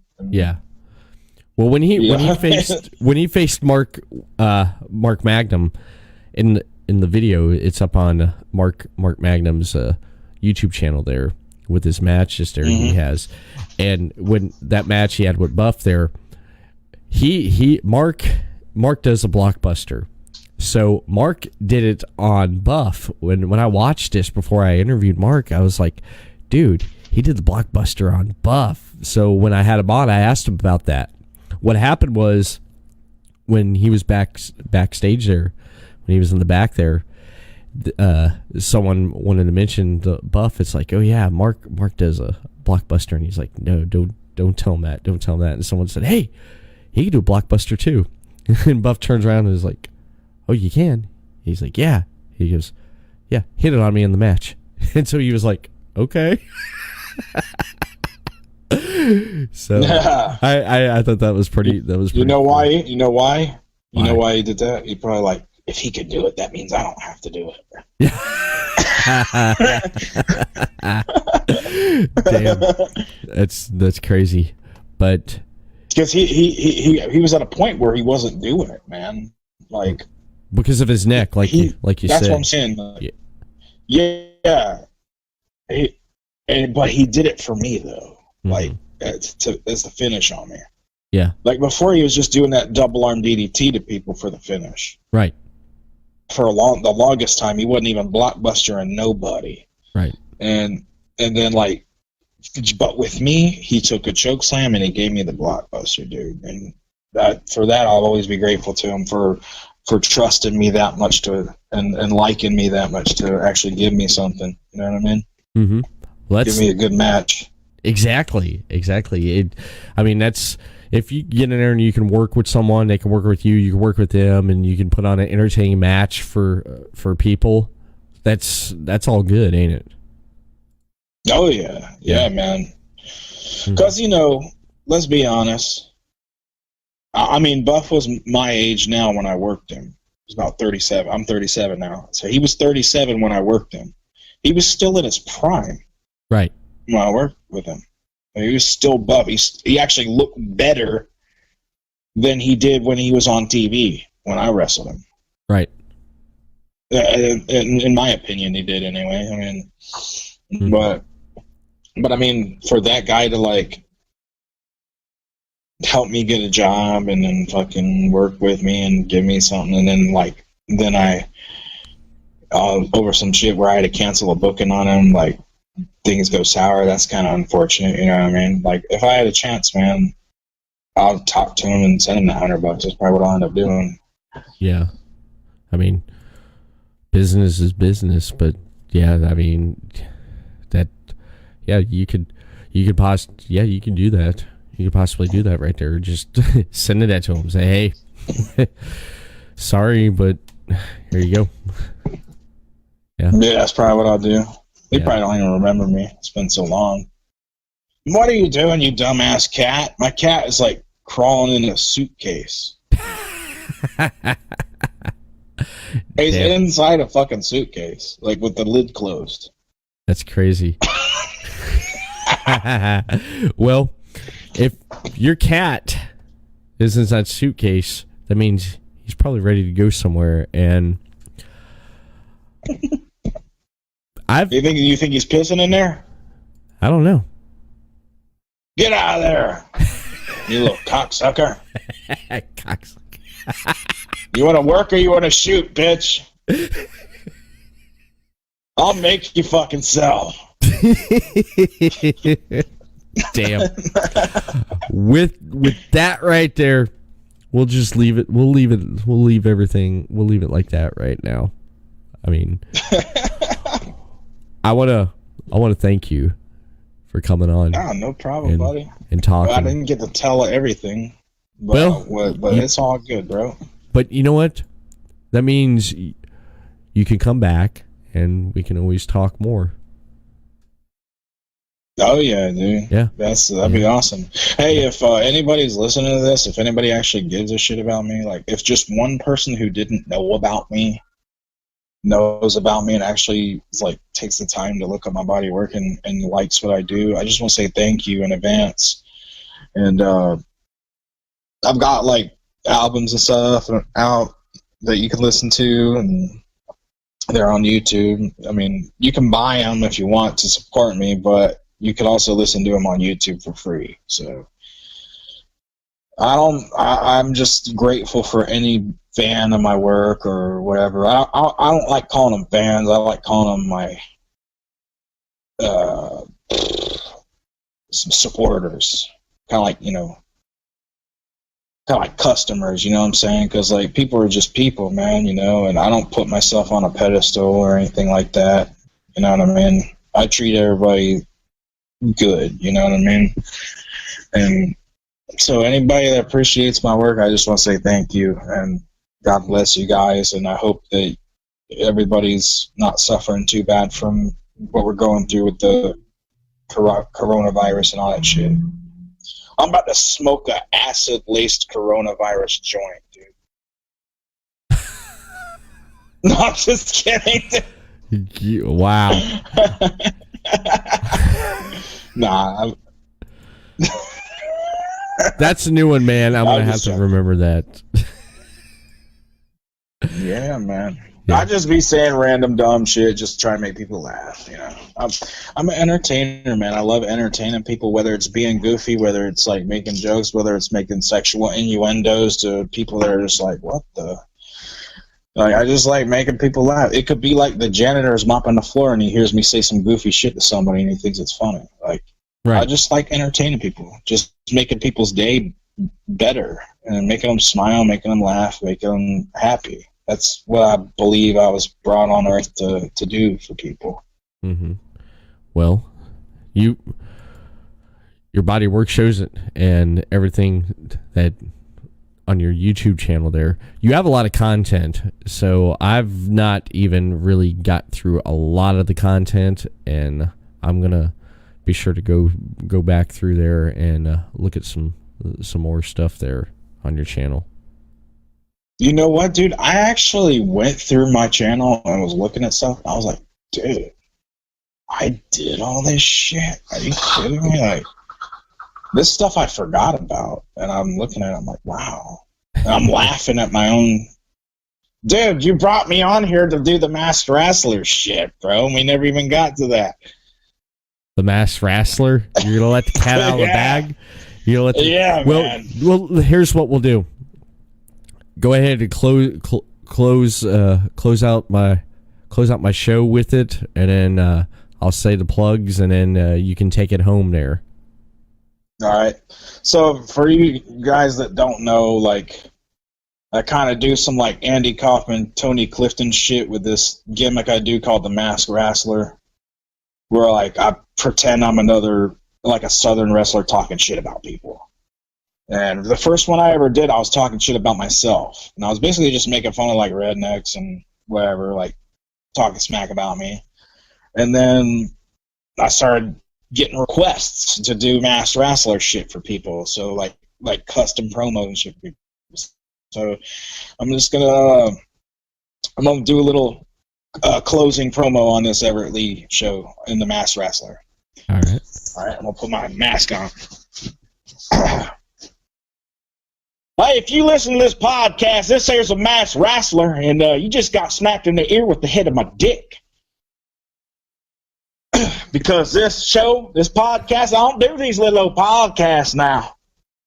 I just did it for Everett Lee because his podcast is dope. And if you don't think so, you can go fuck yourself. You can drink a bottle of horse piss for all I give a fuck. But I will say this. If you did happen to tune in, thank you very much. And as my idol, the famous best manager in the world, Jim Cornette, would say, thank you, fuck you, goodbye. Ladies and gentlemen, the Masked Wrestler makes his appearance on the Everett Lee Show. And One Man Kru, I want to thank you so much for coming on here again. And where can people find you at on social media? I got Facebook. I got Twitter. I'm not a big social media person. My Instagram, I'm barely post on it, but I got like almost 2,000 followers on it or whatever. But I'm on Instagram. I got a YouTube channel. There's other YouTube channels dedicated to me that people have, and if you ever want to look up the Masked Wrestler promos, it's spelled with no W. It's just RASSLER, and I hope you get a kick out of it. Just know that like it's just me repeating stuff I've heard people say and just making fun of redneck people, you know, like. And not to say I love rednecks. I'm lived in Alabama for a long time. I just think it's a funny character, and I enjoy doing it. So if you like that, I would be very elated if you would check those out and get a laugh out of it. Or if you want to watch my matches on YouTube or listen to my music or whatever, I'm easy to find. All you got to do is type ONE space MAN space KRU in any search box, and my stuff will pop up, and I'm easy to find. I'm easy to access. Anybody can get a hold of me anytime. Anybody can send me a message anytime. I respond to everybody. So I'm not like one of them douchebags that like ignores people or nothing. Like, you can hit me up if you want to. I just want to thank everybody who's ever supported me, everybody who's ever blessed me, everybody who's ever shown me kindness, everybody who's ever given me an opportunity. And thank you, Everett Lee, for having me on your show. This is a blessing. Thank you. You're welcome. Anytime, man. Anytime. We still got quite a bit to talk about next time you come back, because I feel like we've only got to talk about a little, but there's a whole lot more, and we'll talk about more next time when you come back on. All right, man. Cool. Maybe I won't be so stoned next time. Maybe I'll be more stoned. No, I'm just kidding. Well, I'm going to throw my closing plugs out, and then we're going to end this show here. So I want to go ahead and mention Podcast City Network, your top source for independent podcasting. Head over to podcastcity.net for shows such as the Everett Lee Show, Deathmatch Russell Podcast, Russell Podcast, Imaginary with Scott and Todd, Final Score, Best Friend Podcast Show, and much, much more on podcastcity.net. Follow them on Facebook, Podcast City Network. Give them a thumbs up. Send them a tweet over on Twitter at Podcast City Net, and subscribe to their YouTube channel and Twitch channel over on Podcast City Network. Everett Lee Show, give me a thumbs up here on my Facebook page, which I go live on from time to time. Everett Lee Show, Facebook. At the Everett _Lee over on Twitter. Send me a tweet over there. Instagram, Everett Lee Show, and audio portions of this podcast, previous release podcast. Head over to Everett Lee Show on YouTube, Stitcher Radio, iTunes, iHeartRadio, and Podbeam. And that's it, ladies and gentlemen. I will see you again next time for another episode of the Everett Lee Show.